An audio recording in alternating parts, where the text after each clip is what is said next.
Olá, iniciando mais um episódio do Amadcast. Hoje, como co-host, como sempre, a Daniela Azevedo, nossa vice-presidente, e o nosso convidado, Rafael Lage, nosso coordenador de incorporação, que falará sobre leilões extrajudiciais e judiciais. Bem-vindo, Rafael. Obrigada por ter aceitado o nosso convite. Você sabe que a gente tem o Rafael já teve outros episódios aqui no Amadcast e a gente sempre tem uma pergunta clássica, até para você proporcionar quem não te conhece, te conhecer. Fala um pouco da sua trajetória jurídica para os nossos ouvintes saberem, né? Quem que é o Rafael Lage, em que área que atua. Conta um pouco aí dessa trajetória. Beleza. Até pelo... Primeiro, né? Boa noite, bom dia, para quem estiver assistindo em outro horário. Até pela introdução, já me vendeu aí como o coordenador de incorporação, né, da AMAG, da Comissão de Incorporação. E o meu histórico é em incorporação e loteamentos, em estruturação de projetos imobiliários. Estou agora com quase 17 anos de formado. Sempre trabalhei com isso desde o dia 1, né, da minha carreira. Mas agora, de uns tempos para cá, vou dizer aí de um ano para cá, eu venho me interessando muito por leilões de imóveis. Eu já tinha um namoro com a área de leilões há muitos anos. Eu já tinha um livro que eu tinha comprado 10 anos atrás, uma bíblia de um leiloeiro lá do Paraná. É um livro que estava ali numa estante, eu nunca tinha parado para ler.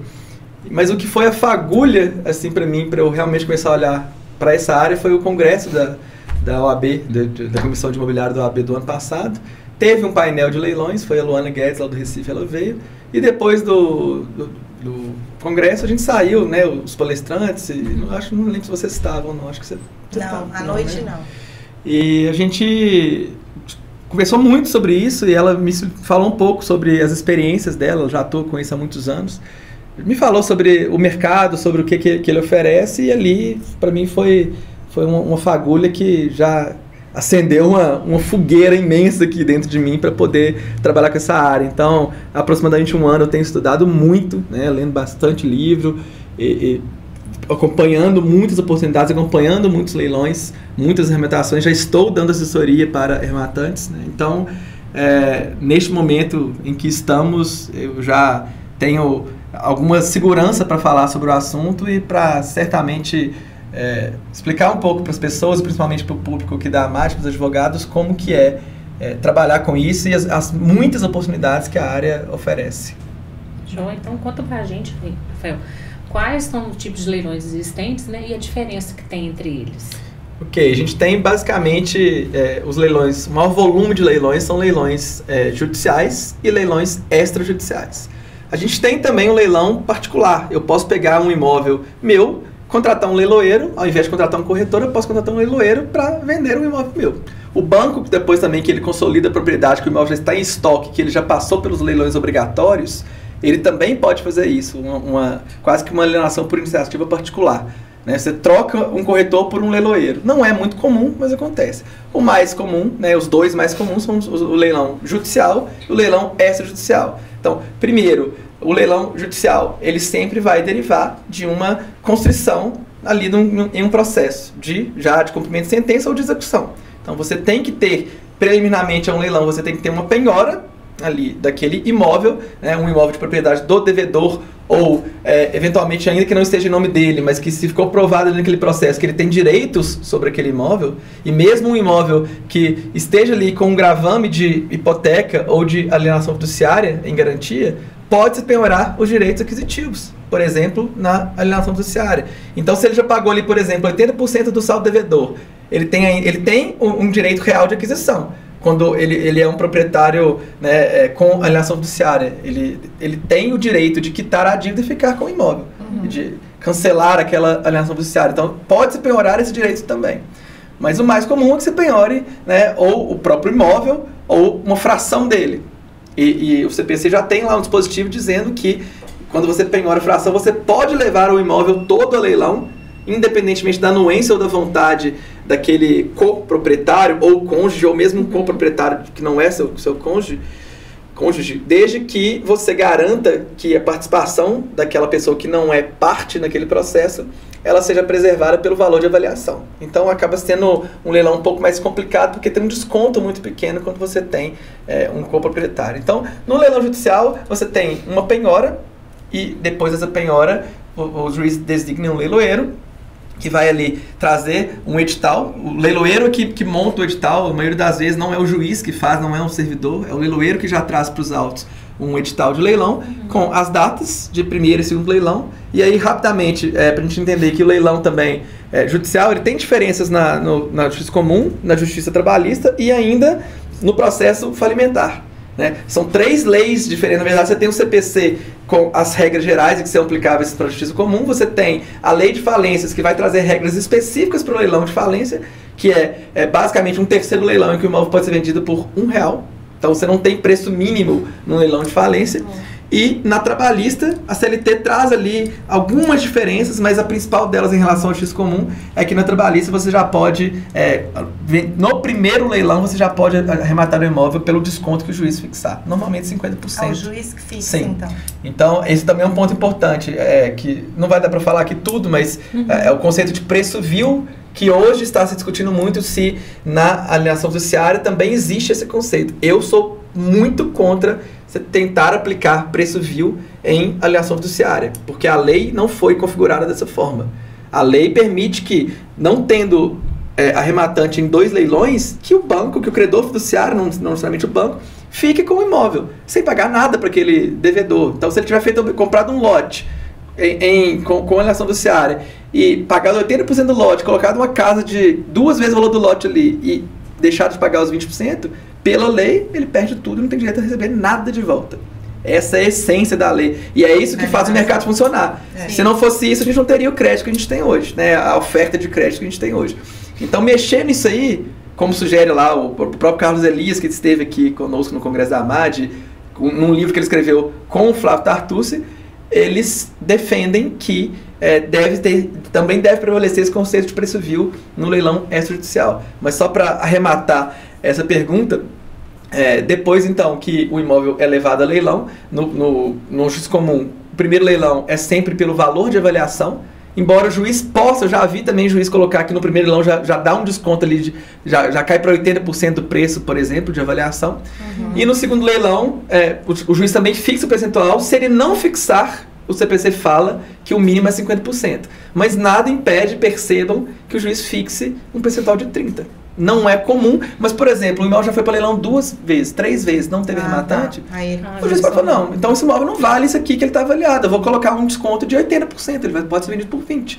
Quem define o que é preço vil é o juiz. Se ele não definir, a lei fala que é 50%. Isso não quer dizer que o juiz está limitado aos 50%.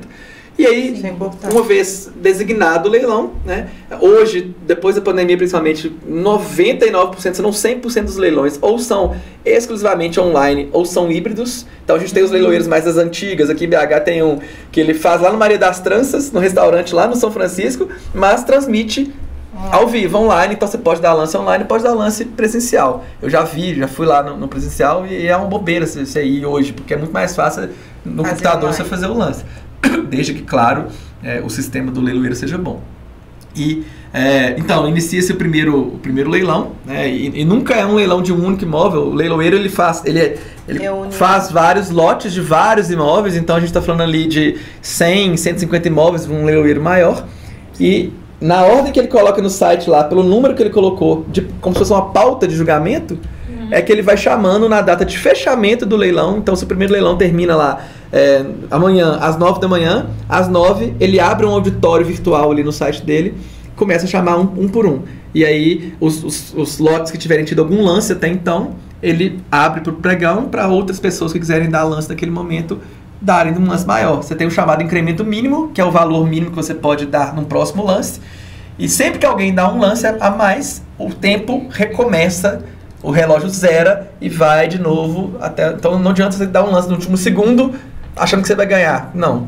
Vai reiniciar o relógio e todo mundo vai poder dar lance de novo. Sempre com a intenção de obter, obviamente, a melhor proposta para aquela aquisição. Se não tiver arrematantes no primeiro leilão, aí vai para a segunda data. Às vezes alguns leiloeiros colocam no mesmo dia, com minutos de diferença do segundo leilão. E aí já vai o imóvel com aquele desconto, normalmente de 50%. E a lei permite, o CPC também permite que no leilão, vou falar disso um pouco mais à frente com mais detalhes, mas ela permite que você dê lances parcelados. O juiz pode limitar o número de parcelas, mas ela permite que você dê lances parcelados, isso no leilão judicial. Quando você arremata, Então acabou lá o primeiro e o segundo leilão, teve um arrematante, o leiloeiro vai entrar em contato com aquele arrematante, que tem que estar previamente cadastrado lá no site dele com seus dados, e vai fazer o chamado auto de arrematação, que é um documento que é qualificado ali o arrematante, o preço de arrematação, o imóvel, o leiloeiro assina, o arrematante assina e o leiloeiro leva esse documento para os autos, peticiona lá. O juiz, em tese, tem que assinar. E aí reside um erro muito comum. A maioria dos juízes não assinam o auto de arrematação. E por que é importante a assinatura? Porque a gente tem o artigo 903 do CPC que diz: a partir da assinatura do juiz no auto de arrematação, e não da publicação de vista ou de qualquer outra, assinatura do juiz do auto de arrematação, inicia-se um prazo de 10 dias úteis para que haja impugnação àquela arrematação, por parte do devedor ou de qualquer terceiro prejudicado, por exemplo, um credor hipotecário que não foi intimado previamente no leilão. Passados esses 10 dias sem que haja impugnação, a arrematação torna-se perfeita, irretratável e acabada. E qualquer discussão ali, inclusive uma ação autônoma de um terceiro prejudicado, vai se resolver em perda de danos. O arrematante não é atingido por isso, o leilão acaba ali. Né? E aí passou o prazo com ou sem impugnação. Se houver impugnação dentro do prazo, vai ali ter aquela discussão, o juiz decide, normalmente é muito rápido. Terminou a discussão ou não tendo discussão, o juiz então expede a carta de arrematação, que é um título hábil a registro no cartório de imóveis. Você não precisa de escritura pública num leilão judicial para registrar o imóvel em seu nome. Então, essa carta de arrematação, ela é suficiente para você apresentar para o município, para pegar a guia de TBI, pagar a guia de TBI e levar a registro direto. Então, a gente pula um custo com a escritura pública no leilão judicial. Outra diferença, outra característica do leilão judicial, a emissão na posse, ela é dada pelo próprio juiz. Então, normalmente, o caminho mais rápido para desocupar um imóvel de leilão é negociar com o ocupante. Oferecer ali para pagar uma mudança, um primeiro aluguel, enfim, qualquer coisa que ajude a pessoa que já está ali numa situação muito ruim, né, financeira. Mas se você não conseguir na negociação amigável, você vai pedir para o juiz expedir um mandado de emissão na posse. Esse mandado é expedido junto com a carta de arrematação, se necessário, o oficial de justiça bate lá e vai desocupar o imóvel, se necessário, com reforço policial. Então, esse trâmite também não é demorado como muitas pessoas acreditam. Existe um mito, né, das pessoas que não conhecem da área de achar que imóvel ocupado não posso nem olhar para ele porque vai dar problema, vou demorar anos para conseguir. Não é a realidade. Bom, no leilão, ainda no judicial, o imóvel pode ter lá outras várias restrições, indisponibilidades, penhoras de outros processos, que tudo ali, a partir da arrematação e leilão, no judicial, eu posso pedir a cada um dos juízes que lançou ali aquela restrição para baixar aquela restrição. E ele é obrigado a fazer isso. Na trabalhista, como é muito mais expedito, os próprios juízes do processo que originou o leilão, eles já oficiam todos os demais para poder tirar a restrição, eles fazem lá eletronicamente. E você tem que ir ao cartório pagar os emolumentos para baixar aqueles gravames, mas a matrícula fica limpinha. Então, se um dia a gente tiver, talvez, uma parte 2 aqui, que a gente puder fazer até uma apresentação, eu posso até mostrar a matrícula de uma sala que eu rematei, como é que foi o trâmite ali todo, em pouco mais de 3, 4 meses. Com 2 meses eu já estava com a posse, com 4 meses eu estava com a propriedade, com a matrícula limpinha, depois de mais 2 meses. Né? Foi um pouco, e tudo muito rápido. E aí, no extrajudicial, qual é a diferença, quais são as principais diferenças? No extrajudicial, o leilão vai sempre se originar de uma alienação fiduciária em garantia. Então, de uma dívida não paga também, assim como numa ação judicial, é um crédito não adimplido, mas você tem ali um regramento específico da Lei 9.514, de 97, que inaugurou esse instituto, e ela prevê ali que, vencida e não paga qualquer parcela da dívida, o devedor ele tem que ser intimado, e ele é intimado pelo cartório de registro de imóveis, que delega isso normalmente para o cartório de títulos e documentos, mas o procedimento se inicia no cartório de RI. Ele é intimado para, no prazo que o contrato definir, e se o contrato não definir em 15 dias, para purgar a mora. Tudo aquilo que está em atraso, a parcela vencida ou as parcelas vencidas, e se o contrato tiver previsão de vencimento antecipado, também ele pode ser intimado a pagar tudo. Se ele não pagar no prazo concedido, o cartório vai certificar que ele não pagou e vai consolidar a propriedade em nome do credor, com o pagamento prévio do ITBI. Então tem que pagar o ITBI para consolidar a propriedade. E aí os problemas mais comuns que acontecem justamente nessa fase de intimação para purgar a mora, porque os devedores alegam sempre que não foram intimados. E normalmente o servidor lá do cartório, o escrevente, enfim, ele entrega para o porteiro, ele deveria tentar entregar em mãos, mas nem sempre ele encontra aquele devedor, e muitas vezes até por edital, essa intimação. A grande maioria que a gente vê muito edital. Acontece também.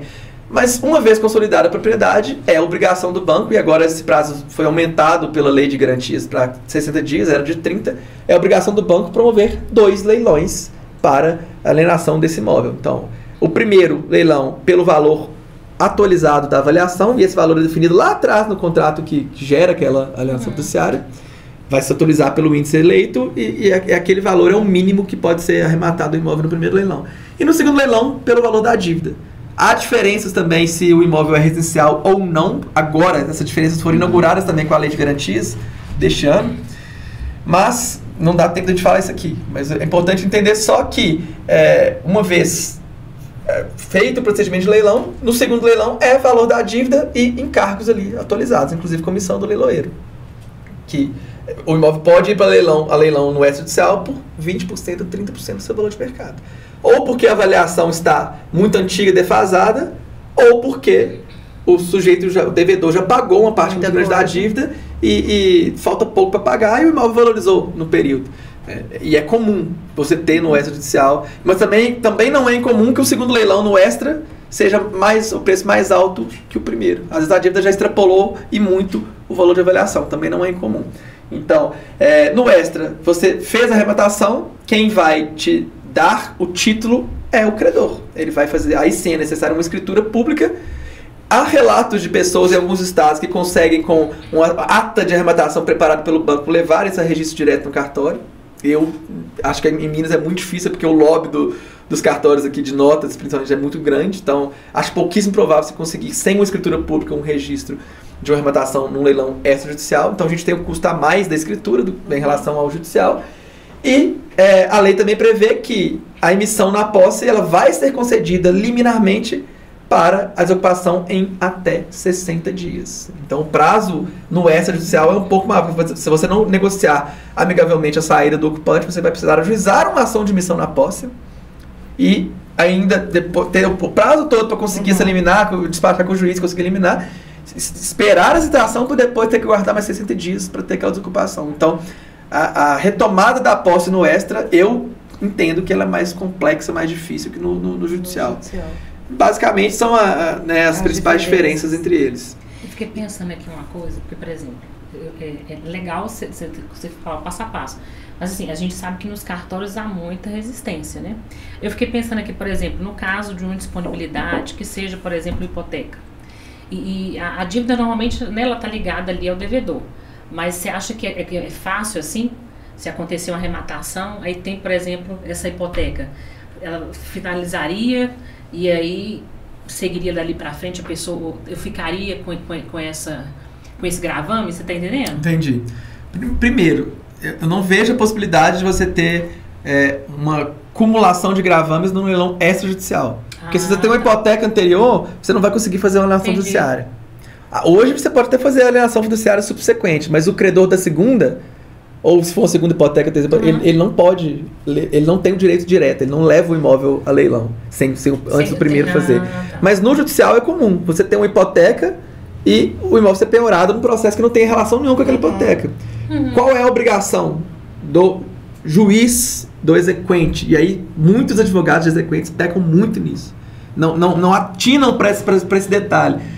O CPC te obriga a intimar o credor com qualquer direito sobre aquele imóvel, direito real gravado na matrícula, seja uma hipoteca, seja uma alienação fiduciária, se você está penhorando direito aquisitivo, seja até usufruto, enfim, qualquer direito, qualquer gravame, o credor tem que ser intimado daquele leilão. Para quê? Porque o credor hipotecário, ele tem prioridade. Assim como um crédito trabalhista vai ter prioridade sobre um crédito comum, civil, o credor hipotecário ele tem prioridade no recebimento do crédito dele. Assim como um outro exequente que penhorou o primeiro, e no judicial não tem isso não. Eu posso ter o quinto a penhorar o imóvel. Se eu fui mais rápido, eu posso levar o leilão primeiro. Só que o produto da arrematação vai pagar as 4 penhoras primeiro, todas vão ter preferência para receber primeiro. Então é burrice de um exequente que não é o primeiro a penhorar, o segundo talvez, ele levar o imóvel a leilão, né? Porque ele vai eliminar aquele bem para pagar a dívida dos outros. Agora, o credor hipotecário numa situação dessa, ele vai ter que ser intimado para quê? Para dizer, olha, ok, a minha dívida, o meu crédito garantido para essa hipoteca atualizada é de tanto, quando houver esse leilão, essa arrematação, o meu crédito é prioritário, você tem que pagar primeiro. Você não pode liberar nada para o exequente nesse processo enquanto não pagar o meu crédito. E por isso que o leilão pode ser anulado se o credor hipotecário não for intimado. Porque isso é obrigação legal e faz todo sentido existir. Claro, então, você está lá na matrícula, sim. Mas aqui... E ele é a anterioridade, né? Exato, exatamente. Respeitar isso aí. Exatamente. E qualquer pessoa pode atuar com leilões, Rafael? Qualquer pessoa, né, desde que maior, capaz, tem que ter capacidade civil. E o interessante é o seguinte, você pode ter até seu nome sujo, você pode estar com o seu nome sujo no Serasa, que você pode participar, pode arrematar um imóvel. É claro, se você não pagar, você vai ter penalidades. E aí, normalmente, o próprio edital já traz, e aí são também universos diferentes, o leilão extrajudicial e o judicial, porque no extra, principalmente nos leilões da Caixa, que é o maior volume que tem da Caixa Econômica Federal, tá lá, todos os editais da Caixa tá lá. Se você arrematar leilão, é coisa séria. Se você arrematar e não pagar, você está sujeito a uma penalidade tanto, e a ser inabilitado para outros leilões do banco. Mas a verdade é que tem muita focatrua, às vezes do próprio devedor ali, de conseguir amigo para ficar dando lance, para poder aumentar o preço do imóvel, e depois não paga. E aí o que o banco faz? Ele vai descendo pela posição de classificação de preço até chegar naquele que vai pagar. E ele deveria penalizar todos os que não pagaram e inabilitá-los, mas eu acho que na prática isso não acontece. No judicial é a mesma coisa, tem lá no edital dizendo, olha, se você não pagar, você está sujeito a comissão do corretor, do leiloeiro vai ser devida da mesma forma, ele pode cobrar inclusive numa execução, vira um crédito a favor do leiloeiro, e você pode sofrer outras punições, né, que estão previstas ali também no edital, mas na prática é mais comum que não aconteça nada. Mas se você, por exemplo, deu um lance parcelado, já pagou 25% de entrada e parou de pagar no judicial, você tem a hipoteca judicial. É uma condição para você ter na própria carta de arrematação, quando você dá um lance parcelado, o seu lance é vencedor, quando você registra a carta de arrematação, a hipoteca vai junto. Você paga 2 registros. Você já fica com a hipoteca em favor do judiciário. Se você parar de pagar, aí sim, aquilo que você já pagou, você não vai perder tudo, mas você vai perder a multa que está prevista no edital. Normalmente, os 25% de entrada. Então, você entrar numa aventura sem ter dinheiro, ficar brincando, isso obviamente não dá, tem consequências, mas a verdade é que qualquer pessoa capaz, ela pode participar de um leilão. E quais seriam os trabalhos do advogado na assessoria e do arrematante? O trabalho do advogado, ele é muito especializado, ele ainda é muito negligenciado, porque com essa profusão de cursos online para todos os gostos, quantidade de cursos que tem para tentar ensinar a pessoa a arrematar sem precisar de advogado, são muitos. Mas a verdade é que, uma hora ou outra, por mais instruído que esse arrematante possa ser, se ele não for advogado, não tiver uma assessoria, uma hora ou outra ele vai ter problema. Ele não vai conseguir manifestar no processo, obviamente, ele não tem capacidade processual para peticionar no processo e pedir ali uma emissão na posse, pedir a carta de arrematação. O leiloeiro às vezes até pede, ajuda ali o arrematante, mas aí o que acontece? O arrematante fica em cima do leiloeiro, buzinando a orelha do leiloeiro quando ele não tem assessoria, para que o leiloeiro faça as vezes de advogado. Isso não é a realidade. Então, isso é algo que cabe à classe dos advogados realmente conscientizar as pessoas que atuam nesse mercado da importância da assessoria, mas a gente também não trabalha, o advogado que atua com leilões, ele não trabalha só com a parte jurídica, né? O que eu tenho feito? Eu faço a curadoria de oportunidades, então eu não espero o cliente chegar até mim com, eu quero comprar um imóvel tal, você me dá uma assessoria? Não. Eu já levo para ele, eu já monto ali os grupos de investidores interessados no tipo de imóvel A, B e C. Esse grupo gosta de apartamento de alto luxo, esse grupo quer Minha Casa Minha Vida, esse grupo quer galpão. Eu já sei o que cada cliente quer. Então, a cada 15, 20 dias, eu faço uma varredura em todos os sites leiloeiros que podem ter imóveis aqui em Belo Horizonte. Hoje eu tenho atuado quase que só em Belo Horizonte. Mas o plano é expandir isso para o Brasil inteiro, porque não há limite geográfico para isso. Você pode arrematar um imóvel no interior da Paraíba e não ter que ir lá nenhuma vez. Arrematar e vender sem ter que ir lá nenhuma vez. Mas, além dessa curadoria, então o que a gente faz na curadoria? Eu seleciono as melhores oportunidades, jogo para uma planilha e mando para os potenciais interessados. Eu estou ali criando a demanda. Sim. Porque todo mundo, gente, qualquer pessoa que você conversar, de qualquer profissão que você, qualquer pessoa que tenha R$1.000 no banco ali, já escutou falar de leilão ou vai ter interesse em escutar sobre o que é o mercado de leilão. Existem muitos mitos, as pessoas às vezes ficam com medo de entrar, achando que porque o risco é baixíssimo. Baixíssimo. O risco de você perder dinheiro no leilão é só se você comprou caro. Mas perder porque você depositou e teve algum problema, perdeu o dinheiro para o exequente, isso não vai acontecer. Isso não acontece. Né? O máximo que acontecer é você ficar com o dinheiro parado ali 1 ano, 2 anos, 3 anos. Se você fizer um serviço muito ruim, não fizer uma due diligence e entrar no leilão extrajudicial, por exemplo, e já tem em curso uma ação do devedor querendo anular o leilão, você já pagou para o banco e está lá no edital o banco falando que só vai te devolver com o trânsito em julgado da discussão. Eu tive um caso desse, já chegou estourado para mim. Já chegou, a pessoa já tinha rematado, ficou 8 anos esperando a solução da discussão entre devedor e banco para receber o dinheiro de volta. Recebeu atualizado por poupança. Perdeu o dinheiro, mas não perdeu o capital todo. Então, assim, perdeu o quê? Deixou de ganhar a correção, os juros que poderia ganhar com outro investimento. Mas não perdeu o principal, obviamente, né? O valor estava lá preservado. Então, o risco é muito baixo, só que você tem que saber fazer. Você tem que saber atuar. Então, há um mercado gigantesco. Qualquer pessoa que queira investir seu dinheiro vai querer atuar no mercado de leilões. E tem demanda para todo mundo, para todos os advogados, para todos os arrematantes. Tem milhares e milhares de imóveis todos os dias indo no leilão. Mas qual é a principal função do advogado? Não é só... A securadoria não é uma função jurídica. A função do advogado é garantir a segurança para o rematante antes do leilão. É fazer a due diligence daquele imóvel, daquela situação. Então, por exemplo, eu já peguei situação em que 2 imóveis do mesmo devedor indo no leilão, um deles já tinha sido adjudicado em outro processo. Ainda não tinha sido levado a registro, a adjudicação. Não se comunica, né? O devedor tinha lá 500 processos, estava indo no leilão. Houve arrematação. Eu identifiquei isso na due diligence, falei com o cliente, não vá. Você vai perder dinheiro, assim, você vai ter dor de cabeça e não vai conseguir ficar com o imóvel. Ele não foi, não deu outro. Um inocente lá arrematou.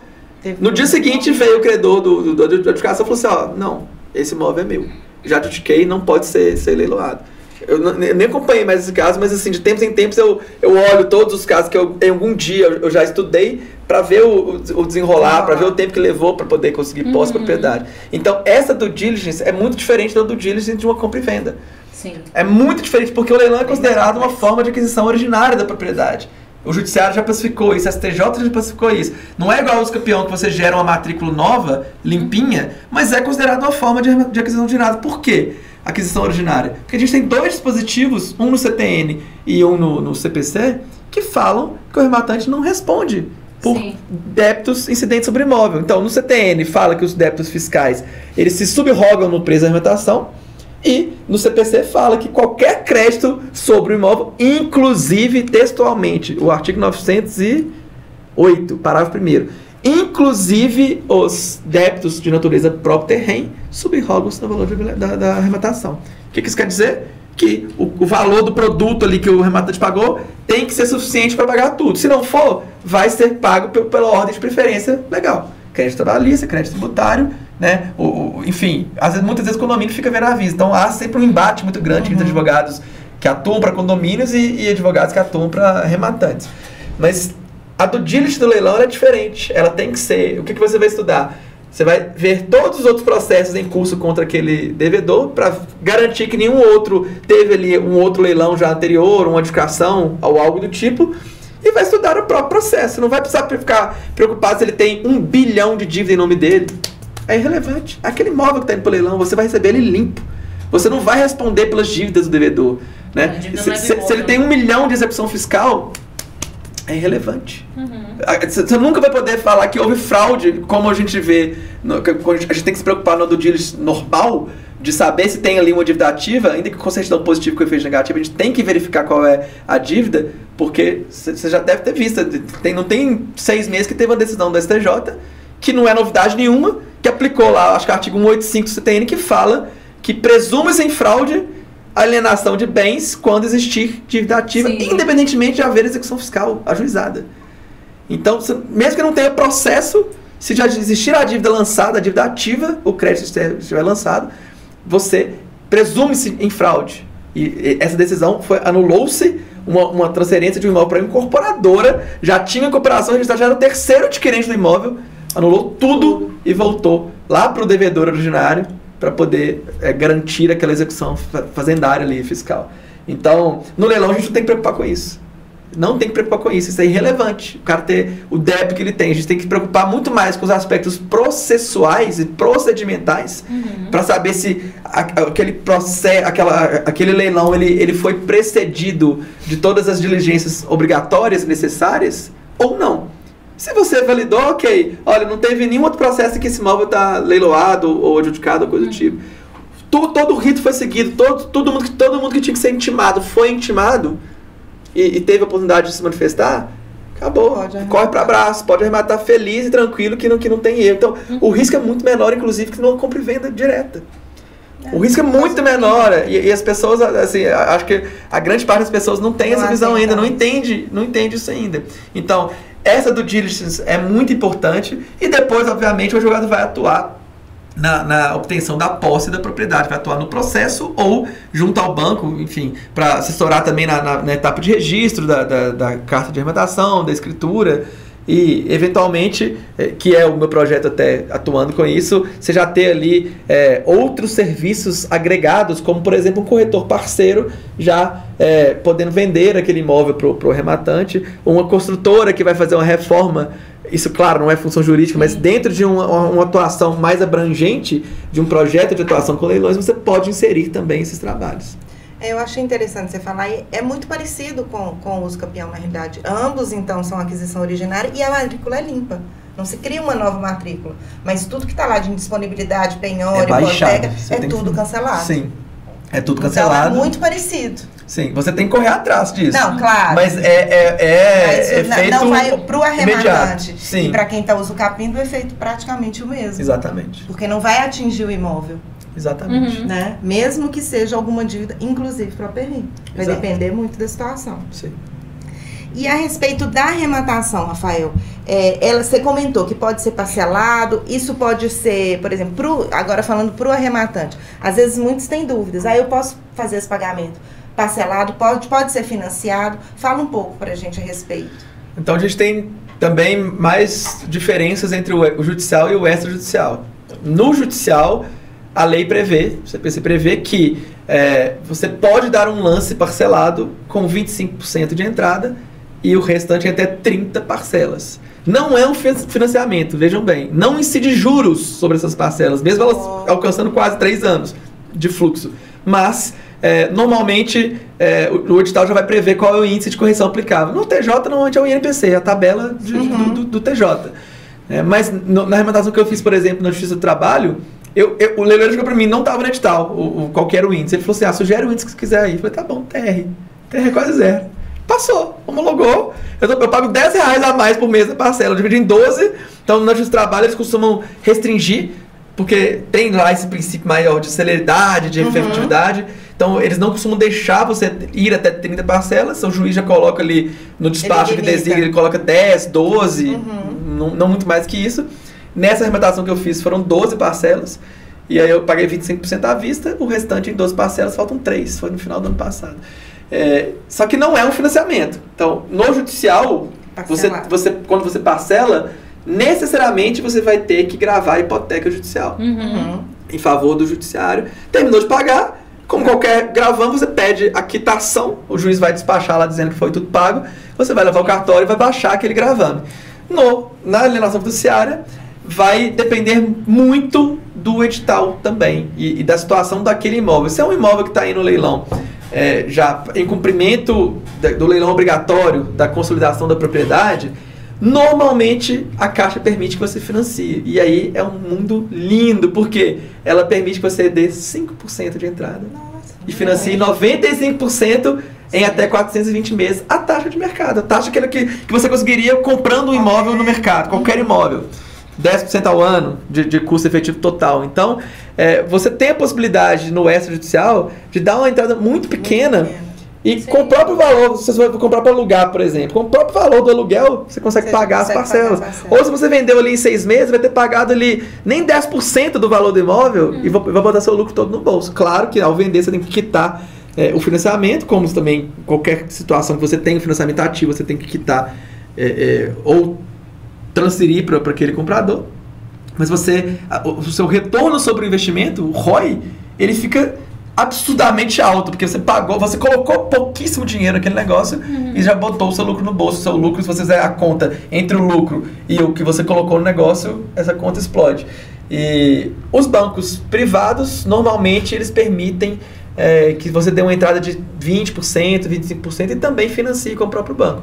Agora, se é um leilão, o que normalmente trava a possibilidade de financiamento no extrajudicial? Se a avaliação que o banco fez do imóvel já é muito antiga, então é um contrato de 10 anos atrás, o que levou o imóvel ao leilão. O imóvel está ocupado, o banco não consegue entrar lá para fazer uma nova avaliação, ele não permite que financie. Por quê? Porque ele fica no escuro. Ele não sabe quanto que vale aquele imóvel e ele não consegue precificá-lo para fins, no seu contrato, no seu novo contrato de financiamento, ele não consegue precificá-lo para fins de alienação judiciária. Então, normalmente o banco ele não financia nessa condição. Mas é muito, assim, a maioria dos leilões extrajudiciais permite financiamento. Quando o imóvel já tem estoque do banco, aí é mais difícil. E isso é um paradoxo, porque se já está no estoque, teria que ser o contrário. O banco teria que fazer o maior esforço do mundo para liberar aquele imóvel e botar dinheiro no bolso. Mas não é, né, a realidade. Mas o que vai ditar a regra é o edital. Tanto no judicial quanto no extrajudicial, a primeira coisa que você tem que fazer é ler o edital. E sempre vai existir um edital, ditando o que pode. Se pode ter financiamento, se não pode, se pode usar FGTS, se não pode, se pode usar consórcio, até consórcio se admite no extrajudicial, ou não. Então, mas aí a gente está falando de um financiamento, não é a mesma coisa que o parcelamento. Aí tem juros, a taxa de mercado. Né? Entendi. E como que seria a concorrência? É muita disputa? O valor, né, no leilão ele sai mais barato do que numa compra direta? Sempre vai sair mais barato, isso é fato. Senão não faz sentido você comprar imóvel em leilão e ter esse trabalho a mais que que você passa por esse rito aí. Agora, claro que quando a gente tinha ainda o leilão no átrio do fórum, né, quando era ali o oficial de justiça, o porteiro do fórum que ia lá anunciar e gritar no meio do pátio lá, que estava indo leilão um imóvel, a concorrência era muito menor, obviamente. Você tinha ali talvez grupos de profissionais de arrematantes, mas você não tinha o grande público participando dos leilões. Agora não, a realidade é diferente. Né? Então, tem muita gente que vende aí para vender curso, fala, não, eu vou te ensinar a ganhar 100%, 200% na arrematação. Pode acontecer, gente? Pode. Se você entra num leilão sei lá, Minha Casa Minha Vida e compra um apartamento por 70 mil e vende por 300, faz a reforminha, pode. Mas não isso é exceção, não é a regra. A primeira coisa que eu falo para qualquer cliente que me procura é assim, baixa a expectativa. Não vá achando que você vai ganhar 50%, 70% em toda a arrematação, porque isso não é a verdade, não é a realidade. Tem disputa, principalmente os menores imóveis. Então, semana retrasada saiu uma cobertura num prédio da Canopus, ali no Santo Antônio, na Leopoldina. É um prédio que foi entregue há menos de 2 anos, uma cobertura de 330 metros quadrados, nunca habitada, novinha. O prédio é lindo, o prédio assim, ocupa quase o quarteirão inteiro, prédio de alto luxo. Ela vale tranquilamente 5 milhões no mercado. Ela foi arrematada por 3.260.000 à vista. Mas foi arrematada por 3 milhões. E quase que foi o meu cliente, ele perdeu por um lance. Então, veja, esse tipo de oportunidade acontece. Eu arrematei uma sala por 100 mil reais parcelada. Foi o único lance. E essa sala, a mais barata à venda no mesmo prédio, era 180 mil reais. Eu ainda não vendi, porque o mercado do imóvel comercial não está mil maravilhas. Mas está à venda, não estou com pressa, está tranquilo. Deixa lá. Mas disputa, a gente tem que saber que assim, vai ter. Mas o segredo é você ir nos imóveis menos óbvios. Então, uma casa, às vezes, num bairro mais afastado, é muito menos óbvio, é um investimento menos óbvio do que um apartamento num prédio de alto luxo na Zona Sul de Belo Horizonte. Entendeu? Então, também faz parte da malícia, talvez, ali do arrematante, do assessor que está trabalhando com isso, entender o mercado imobiliário daquela cidade e entender onde que estão as melhores oportunidades. E nem sempre, quanto menos óbvio e quanto mais complexo for o leilão, quanto mais dificuldade tiver, quanto mais gravame tiver na matrícula, melhor. Ela vai afastar, porque vai afastar os aventureiros, os leigos, sim. e vai deixar só quem entende ali participar daquela concorrência. E aí também você tem 3 figuras muito diferentes que vão impactar nessa concorrência. Você tem a pessoa que compra para morar, que hoje já é muito comum. Você tem a pessoa que compra para revender, e você tem a pessoa que compra para alugar. Então, tem um grupo que só investe em flat. Eles têm 20 flats em Belo Horizonte, alugam para Airbnb. Então, eles não querem comprar para revender. Eles têm uma margem maior de lance do que o cara que quer comprar para revender. Porque o cara que quer comprar para revender, ele vai ter outros custos que o que compra para manter não tem, como, por exemplo, o ganho de capital, como a comissão de corretagem na venda. Então, ele precisa ter um lance de compra menor para conseguir alcançar aquela margem de lucro que ele quer do que o cara que compra para segurar. E ainda mais o cara que compra para morar, se ele pagou 10% a menos do que o valor de mercado, no custo total dele, ele já fez um bom negócio. Eu comprei para morar, eu já estou comprando 10% abaixo do mercado, já está bom. Então, talvez o maior vilão do arrematante investidor é o arrematante que compra para uso próprio. Né? Então, essas figuras, elas se misturam e entram em disputa, mas a verdade, então, só finalizando a resposta, é que a disputa vai existir, mas ainda há muita oportunidade boa. Muita oportunidade boa de você comprar com desconto, sim, de 50%, 60%. E por quê? Porque muitas vezes há um erro de avaliação. Então, se o valor de avaliação judicial, que é feito quase sempre por um oficial de justiça que não entende nada de avaliação e de mercado imobiliário, ele vai fazer o quê? Ele vai lá, vai dar uma olhadinha, vai procurar um corretor amigo dele lá da região e fala, quanto que vale? Isso aqui, eu acho que vale tanto. É o achismo. E coloca no processo. E a maioria dos oficiais ainda coloca o disclaimer lá. Eu não sou avaliador, eu não tenho conhecimento, eu estou avaliando por comparação. E no extrajudicial, a avaliação muitas vezes está defasada. Então, no meu próprio apartamento que eu moro hoje, se eu um dia não conseguir pagar o meu financiamento e meu imóvel for leilão, eu vou ter que correr para a juizar a ação para pedir reavaliação, porque o meu imóvel foi avaliado, ele ainda não tinha sido entregue, ele estava em construção. Ele foi avaliado por menos de 50% do preço que ele vale no mercado hoje. Então, se eu chegasse numa situação dessa como devedor, eu teria que correr para pedir reavaliação. E essas avaliações equivocadas é que trazem também as melhores oportunidades. Então, eu tenho um leilão que vai acontecer agora, daqui de 2 semanas, também de um apartamento no Santo Antônio, na Leopoldina ali. É um prédio ótimo, um apartamento de 240 metros, prédio de luxo. Eu tenho informações já factuais de que o último apartamento do prédio foi vendido a 2 milhões, o tipo, andar mais baixo, e o penúltimo foi vendido há 3 anos atrás a 1 milhão e 800. E tem um anunciado a 2 milhões e 200. Ele foi avaliado no leilão a 1.400. Ou seja, a avaliação já está errada. Já está 600 mil abaixo do valor de mercado dele. E no segundo leilão ele vai a leilão por 980 mil. Não é 50% que o juiz deu desconto, acho que é 70%. Mas ele vai excelente, né? A 980 mil. E no frigir dos ovos ele vai a 50% de desconto. Então, essa é uma oportunidade boa. Então, existem as boas oportunidades ainda. Tem que aproveitar. E o mito que todo mundo tem muito receio, é difícil a gente ter a posse do imóvel, como que funciona essa desocupação quando o imóvel está ocupado? Conta um pouco aí.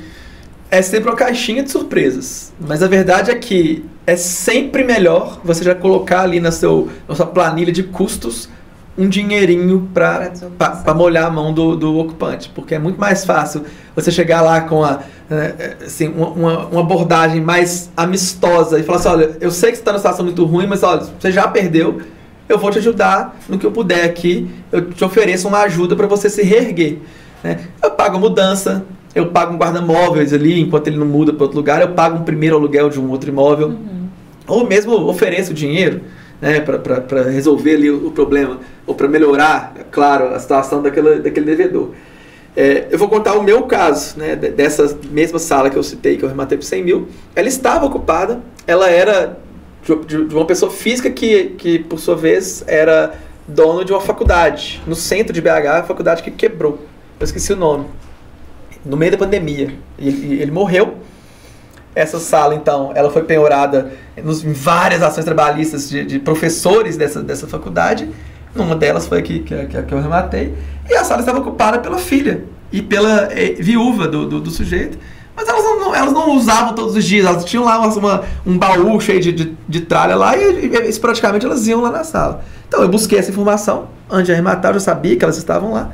Quando eu arrematei, eu cheguei na portaria e falei assim, olha, tá aqui a carta de arrematação, para vocês saberem que eu sou o novo proprietário, tá aqui os meus dados para passar para o condomínio.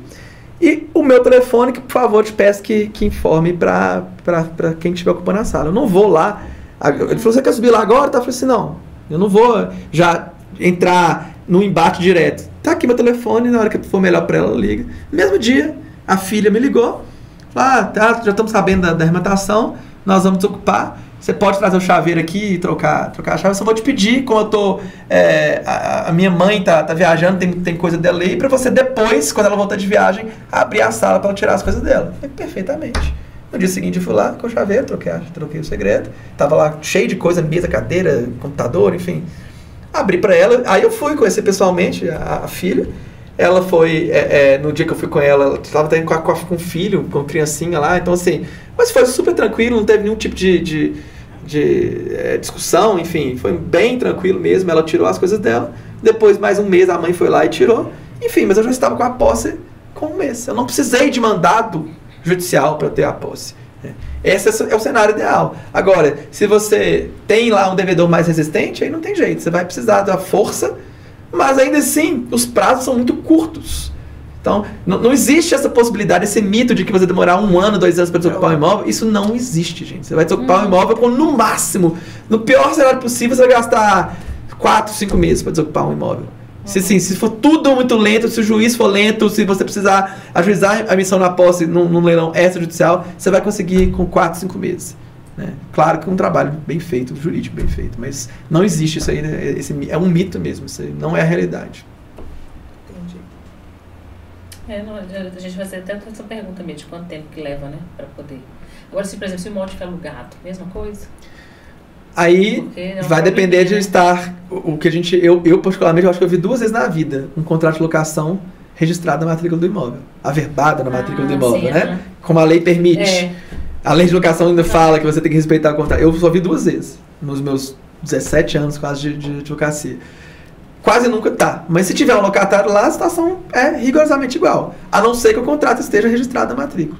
Aí se estiver registrado na matrícula, você vai ter que respeitar aquele contrato como se você estivesse adquirindo o imóvel normalmente e esperar. Vai passar a receber os aluguéis com qualquer adquirente. Agora, se não estiver averbado, emissão na posse do mesmo jeito. Você vai conversar com o locatário, vai pedir para desocupar. Vai dar um prazo, às vezes, um pouco maior para ele, dependendo do que ele tiver lá dentro. Pô, às vezes é uma empresa que está lá com todos os seus equipamentos, você precisa de um prazo maior para sair. Sim. Mas isso também é bom senso, é negociado. E como identificar, assim, as melhores oportunidades, Rafael? Os 2 fatores mais relevantes no resultado final de um investimento em leilão são o preço de mercado real daquele imóvel e o tempo que você vai levar para conseguir a posse da propriedade. Então, o que você vai olhar para identificar a melhor oportunidade? Se o valor de avaliação está correto, então você tem que ter alguma forma de saber quanto que vale efetivamente aquele imóvel, e aí você pode usar um corretor de imóveis parceiro, um avaliador, um cara que entenda de mercado, que vai ali... você pode mandar para ele a sua planilha de oportunidades, ele vai dizer se aquele preço que você sugeriu ali, se é ou não o preço de mercado. Ele vai dizer, um imóvel no primeiro andar ele vale menos, um imóvel no subsolo ele vale ainda menos. Ele vai ter esse feeling para poder calibrar o preço de venda. E você pode usar também um banco de dados, como já existe do Secov, aqui em BH, que traz os preços de venda, em convênio com a prefeitura, ele traz os preços de venda, de escritura de todos os imóveis negociados nos últimos, 20, 30 anos em Belo Horizonte. Então você coloca o endereço. Seria um bom referencial. E sabe que naquele prédio que foi vendido o imóvel tal, tal e tal, no dia tal, tal e tal, pelo valor X que está ali. Então, aí é o primeiro segredo. Realmente ser assertivo na definição do preço de mercado do imóvel. Porque o lucro não é na venda, o lucro é na compra. Para você montar o seu lance correto e estabelecer o seu limite, do qual você não deve passar em hipótese alguma, porque o leilão é muito emocional. Você está ali... Aí, uma pessoa que você nunca viu na vida, sequência de letrinhas ali, ABC, o login do sujeito que está disputando com você. Se você não tiver inteligência e controle emocional para poder chegar no seu preço e parar e ficar, não, eu faço questão de ganhar desse cara. Às vezes, existe. Você comprar um imóvel por muito mais do que você deveria, você vai tomar prejuízo. Porque na hora que você vender, o tempo que você vai ficar ali pagando condomínio e IPTU, que também são despesas que têm que ser lançadas na planilha, né, de custos, você também tem que considerar o tempo que você vai ficar com o imóvel, a despesa que você vai ter com ele. Mas o segredo realmente é a compra, é você calibrar bem o seu lance. E depois, né, você ter realmente, para a oportunidade vingar, se ter de fato uma boa oportunidade, você tem que ter celeridade na posse da propriedade. Daí porque uma assessoria jurídica, fazendo o nosso jabá, ela é determinante nisso aí. Quanto menor o prazo de posse da propriedade, mais rápido aquele imóvel vai passar a gerar resultado para o rematante, seja por meio de locação, seja por meio de venda. Né? Quanto antes você anunciar a venda, mais rápido provavelmente você vai vender. Principalmente se você acertar o preço. Você já sabe que o mercado absorve por aquele valor, coloca 5% a menos para vender rápido.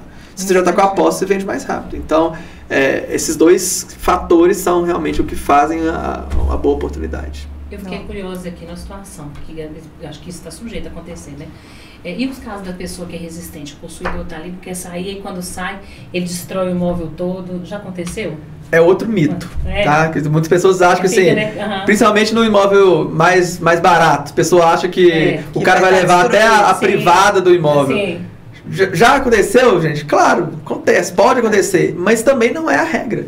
Não é a regra, porque quando a pessoa chega naquele momento ali, a parte da raiva, a parte da frustração daquele devedor já passou. Ele já sabe que ele perdeu, ele vai talvez tentar ganhar um tempinho ali, enfim, ele pode tentar, vou levar torneira, levar lâmpada, pode. Mas se ele destruir o imóvel intencionalmente, se ele, por exemplo, arrancar ali, não sei, um revestimento de uma parede, um piso, deixar o imóvel detonado, ele vai responder por isso. No próprio processo você vai informar, olha, o imóvel que foi levado a leilão não era isso aqui, esse cara destruiu o imóvel depois.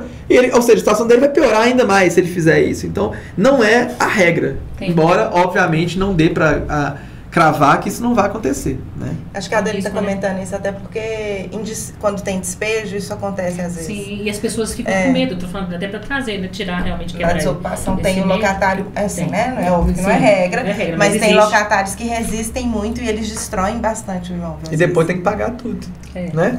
Então, assim, a lógica é mesmo. Né? Às vezes vai cair na conta do fiador ou da forma sim, ele próprio. Aí que eu acho que por isso que ele fica mais assim. É diferente a responsabilidade. O locatário, às vezes, ele não tem muito patrimônio, então ele já sabe que já perdeu tudo, então ele pode fazer o que quiser, porque mesmo se ele ficar devendo, vai dar no mesmo. Se for um que já não tem nada a perder, a pessoa fica. Mas veja uma diferença. Você tem ali o seu próprio lance depositado no processo, você pode garantir. O lance, o valor depositado só vai ser liberado depois que tudo estiver resolvido. Você estiver com a arrematação, com a posse. Enquanto isso, fica até hoje, nesse meu leilão, estou lá na 10ª parcela, não liberou nem um centavo para o arrematante. E eu já estou com a posse e com a propriedade, não liberou nem um centavo. Então, por quê? Porque o condomínio ainda não se habilitou para receber os 20 mil que ele tem para receber lá. O juiz já tirou o condomínio 2 vezes. Então, enquanto não tiver tudo resolvido, que envolve aquele leilão, o juiz não libera. E você, como rematante, também tem que pedir isso. Não, juiz, não libere, pelo menos até eu conhecer a situação do imóvel, até eu ter a posse e a propriedade. Sim, porque isso vai impactar no valor também. Exatamente.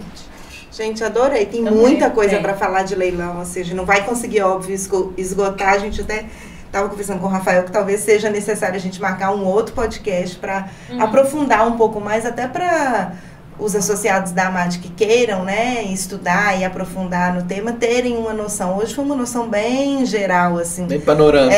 De como que é a atuação e como, né, o olhar, já tentando uns insights, o que é que eu devo procurar, mas tem muita coisa ainda para a gente abordar. Então, assim, com certeza a gente vai marcar esse novo episódio para até abordar de uma forma mais profunda essas questões. E gostaria muito de te agradecer, Rafael, mais uma vez, pela sua...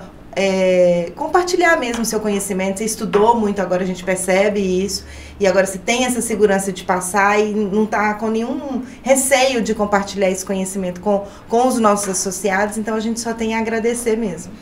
Eu que agradeço, né, a oportunidade de falar sobre isso, que eu adoro falar sobre isso. E no próximo, até para deixar aqui uma pitadinha, né? de desejo para um próximo episódio, a gente pode falar de precificação. Como cobrar? Porque talvez seja para o advogado atuar com isso. Eu não vejo forma, no meu tempo de carreira, eu não vi nenhum trabalho na advocacia que dê retorno tão rápido e consistente quanto o leilão. E olha que eu tenho como que meu estoque é ainda muito pequenininho, mas o que a gente consegue cobrar e a velocidade que a gente resolve a situação para poder receber tudo é muito mais rápido que a gente ficar ali 5, 10 anos no processo judicial para receber a nossa incumbência, o nosso eixo ali na frente. E os valores envolvidos são de honorários são proporcionais ao valor do imóvel. Então você cobra percentual. Logo, né, você não é toda hora que a gente tem acesso a um contrato de honorários de 6 dígitos. No leilão isso pode acontecer toda hora.